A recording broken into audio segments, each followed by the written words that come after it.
क्या आप जानते हैं कि ऑस्ट्रेलिया में तकरीबन 2 करोड़ 27 लाख इंसान रहते हैं, जबकि यही मुल्क 20 करोड़ से ज़्यादा खरगोशों का भी घर है। यानी खरगोशों की तादाद इंसानों से तकरीबन 10 गुना ज़्यादा है।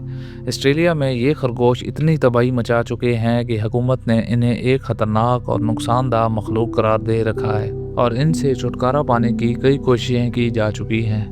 लेकिन दूसरी तरफ चीन ने पिछले 30 सालों में 40 लाख से ज़्यादा खरगोश दरामद किए, ना इन्हें खाने के लिए बल्कि एक हैरान कुन तजर्बे के लिए। और इस तजर्बे का नतीजा ऐसा निकला कि पूरी दुनिया हैरान रह गई।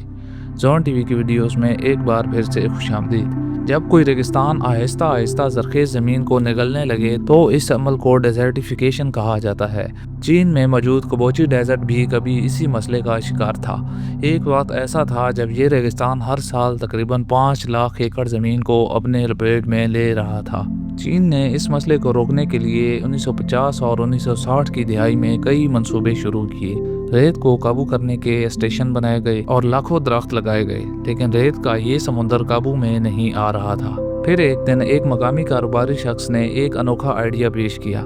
इसने अपने पैसे लगाकर रेगिस्तान में सैकड़ों एकड़ ज़मीन पर खुश्क झाड़ियों को चौकोर शक्लों में बिछाना शुरू किया और इनके दरमियान वेलो के दरख्त लगाने शुरू कर दिए। वेलो एक ऐसा दरख्त है जो सख्त हालात में भी जिंदा रह सकता है। इसकी जड़ें ज़मीन में 300 फुट तक नीचे जाकर पानी तलाश कर लेती हैं। लेकिन मसला ये था कि तेज़ हवाएं रेत को उड़ा देती थीं और दरख्त के लिए नमी बाकी नहीं रहती थी। इसीलिए इन दरख्तों के इर्द गिर्द झाड़ियाँ लगाई गईं ताकि हवाओं की रफ्तार कम हो सके। शुरू में लोग इस शख्स पर हंसते थे।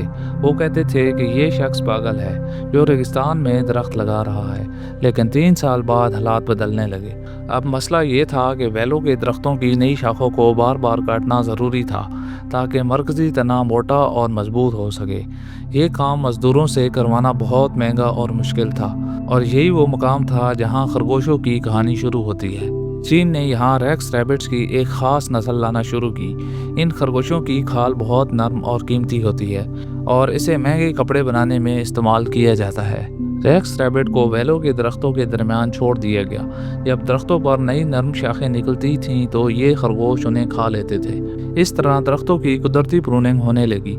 इसका मरकज़ी तना मज़ीद मजबूत हो गया। यही मजबूत तना बाद में कागज़ और फर्नीचर बनाने वाली सन्नतों को महंगे दामों फ़रोख्त किया जाने लगा। इस तरह एक तरफ माहौल बेहतर होने लगा और दूसरी तरफ मईशत भी मजबूत होने लगी। खरगोशों का एक और फ़ायदा भी सामने आया।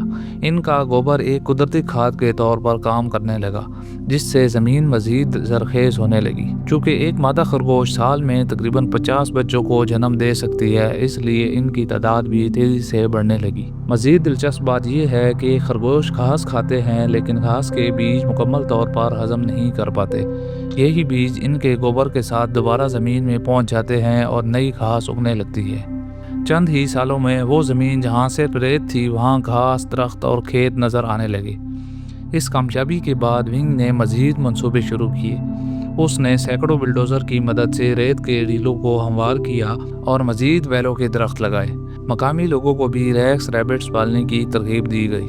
हर घर एक छोटा फार्म बन गया और लोगों को रोज़गार मिलने लगा। 10 साल बाद पूरा इलाका बदल चुका था। अक़वाम मुत्तहिदा की एक रिपोर्ट के मुताबिक कबोची डेजर्ट के तकरीबन 33% हिस्से को दोबारा सरसब्ज़ बना दिया गया है। यही नहीं, यहाँ दुनिया का एक मुनफरिद सोलर पावर प्लांट भी बनाया गया है, जिसमें लाखों सोलर पैनल्स लगे हैं और खिला से देखने पर ये दौड़ते हुए घोड़े की शक्ल बनाते हैं। आज यहाँ जानवर, दरख्त, घास और इंसान सब एक मुतवाज़न माहौल में रह रहे हैं। कबोची डेजर्ट की ये कहानी हमें ये सबक देती है कि अगर इंसान और फितरत मिलकर काम करें तो मौत के समुंदर को भी ज़िंदगी के बाग में बदला जा सकता है।